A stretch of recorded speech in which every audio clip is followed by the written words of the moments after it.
ስላሴን ቤት እንድትሰሩ ለልጆችን መንፈሳዊ ጥሪያችን።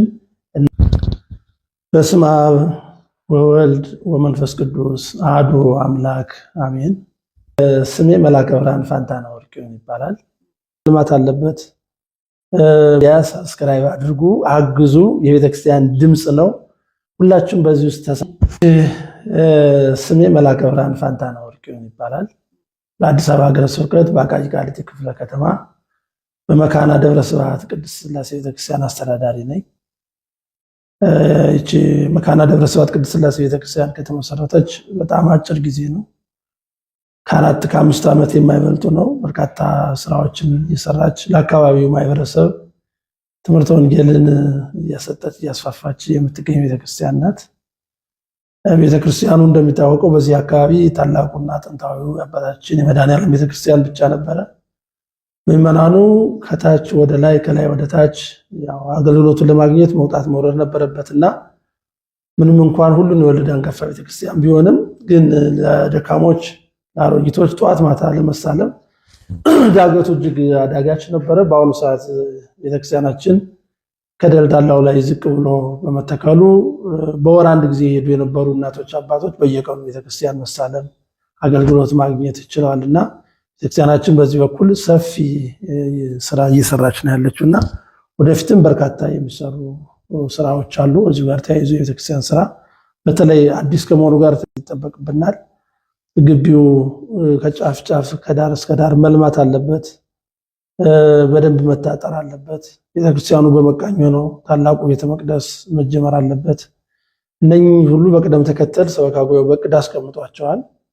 ያው ምናልባትም ሊያሰነብተን ከቻለ ወይም ደግሞ ሊያዘገየን ከቻለ የገንዘብ አቅም ብቻ ካልሆነ በቀር የአይምሮ ስራ የሚባለው ነገር አብዛኛው ፐርሰንት ተሰርቷል ማለት ይቻላል። እቅድ ታቅዷል። በቅደም ተከተል መጀመሪያ ምን መሰራት እንዳለበት፣ ቀጥሎ ምን መሰራት እንዳለበት ሰበካ ጉባኤው ይሄንን በእቅድ ደረጃ ወጥቷል። አሁን ለመጀመሪያ ጊዜ ግቢውን ማስተካከል ነው ትልቁ። ቤተክርስቲያን ከመሰራቱ በፊት ለአንድ ዩዙን በስነ ስርዓት መጠቀም፣ የትኛው ቦታ ለአምልኮ ለቤተክርስቲያኑ ይሆናል ለአዳራሽ ይሆናል የሚለውን ነገር እያንዳንዱ ቦታ በስርዓት ተጠንቶ መቀመጥ አለበት። ያን ለመስራት ደግሞ አጠቃላይ ግቢው ጸርቶና ተስተካክሎ አፈሩም ተመርምሮ እስከምን ድረስ መሸከም እንደሚችል ህንጻውን እነዚህ ከተጠናቀቁ በኋላ በቀጥታ ታላቁ ቤተ መቅደስ ወይም ደግሞ ካቴድራሉን መሰረት ድንጋይ አስጥሎ መጀመር ነው የሚሆነውና በዋናነት አሁን ግቢውን ማሰራት ነው። ይሄን ግቢ ለማሰራት የወንዝ መዳረሻ በቀኝም በግራም ውሃ አለው። ብዙ ድለዝ ከላይ የሚመጡ አፈሮች ሲከማቹበት የኖረ ስለሆነ እስከምን ድረስ አፈሩ መነሳት አለበት፣ ምን ያክል ህንጻ መሸከም ይችላል የሚለው ትልቁ ስራ እሱ ነውና ይሄ በቀላል የሚሰራ አይደለም። ብዙ አፈር ማውጣት ሊጠበቅብን ይችላል።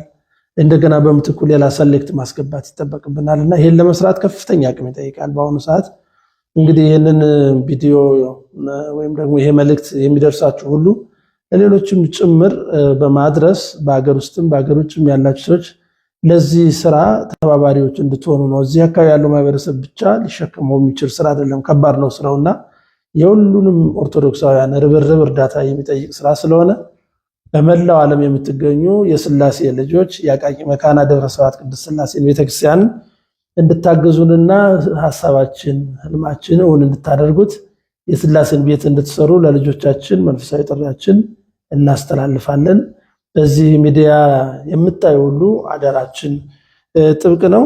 እዚህ ጋር ተያይዞ እንግዲህ ማስተላልፈው ምናልባት በአገር ውስጥ ወይም በርቀቱ ናችሁ ለምታስተላልፉ ሰዎች በዚህ ሚዲያ ላይ አድራሻችን የባንክ አካውንቶቻችን ይተላለፋሉ። እኔም መናገር እችላለሁ። በመጨረሻ በዚህ በምናስቀምጥላችሁ አካውንት አድራሻ መሰረት ኢንፎርሜሽን ማግኘት ትችላላችሁ። ፌስቡክ አለን፣ አቃቂ መካና ደብረ ስላሴ ቅድስት ቤተክርስቲያን መካና ቤተክርስቲያን የሚል ዩቲዩብ አለን።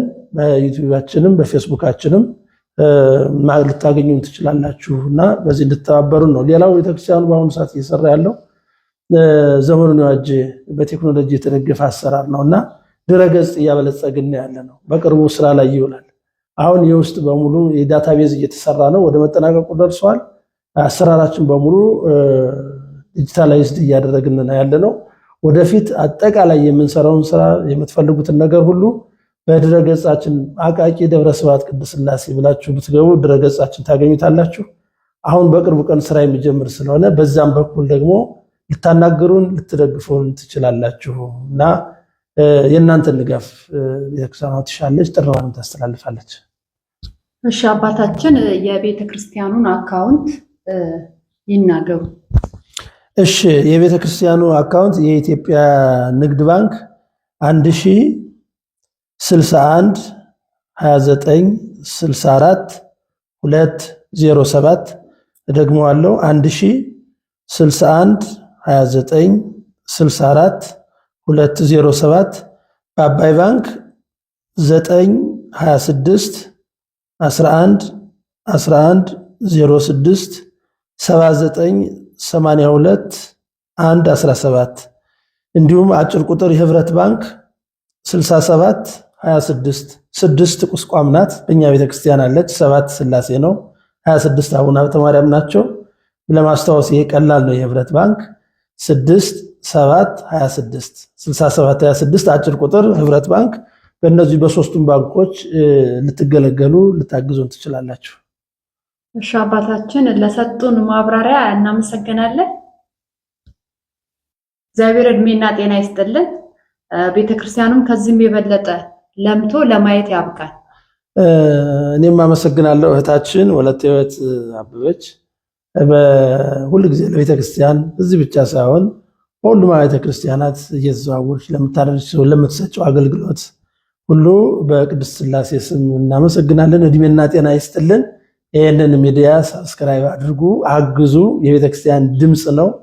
ሁላችሁም በዚህ ውስጥ ተሳተፉ። እንዲህ አይነት ለቤተክርስቲያን ልማት ለቤተክርስቲያን ስራ የሚቀኑ እህት ወንድሞችን ማገዝ ቤተክርስቲያን መስራት ስለሆነ ድምጻችን የሚሰማበት ሚዲያ ስለሆነ ይህን የምትሰሙ ሁሉ እህታችን እንድታመሰግኑልን እንድታግዙልንም በዚህ አጋጣሚ እኛም ጥሪያችንን እናስተላልፋለን። እድሜ ይስጥልን። እናመሰግናለን።